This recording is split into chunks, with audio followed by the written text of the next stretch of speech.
Resmi. Megawati Hangestri gabung Gresik Petrokimia Pupuk Indonesia bakal tampil final for Proliga 2025. Megawati Hangestri Pertiwi telah menjatuhkan pilihan terkait masa depannya. Dia bergabung dengan Gresik Petrokimia Pupuk Indonesia setelah meninggalkan Red Sparks. Megawati merapat ke Gresik Petrokimia Pupuk Indonesia untuk final for PLN Mobile Proliga 2025 yang akan mulai digelar pada Kamis, 17 April 2025, hingga 4 Mei 2025. Hanya, Megawati diragukan bermain dengan Gresik Petrokimia Pupuk Indonesia dalam final for PLN Mobile Proliga 2025 pekan pertama di Kediri pada 17 hingga 20 April 2025. Pevoli kelahiran Jember, Jawa Timur, pada 20 September 1999 itu, dikabarkan masih menjalani recovery dan belum berlatih dengan Gresik Petrokimia Pupuk Indonesia.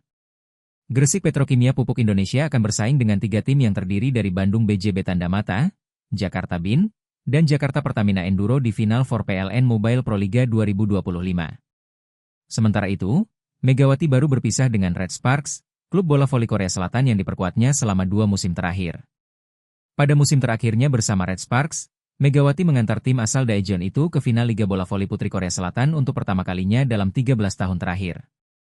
Akan tetapi, Red Sparks gagal keluar sebagai juara setelah kalah 2-3 dari Pink Speeders dalam pertarungan sengit selama 5 game. Megawati juga tercatat sebagai top scorer ketiga Liga Bola Voli Putri Korea Selatan musim lalu dengan perolehan 802 poin, terbaik di Red Sparks. Ia lantas memutuskan tidak memperpanjang kontraknya bersama Red Sparks karena ingin pulang ke tanah air agar lebih dekat untuk menjaga dan merawat ibunda tercinta yang dalam kondisi kesehatan kurang baik.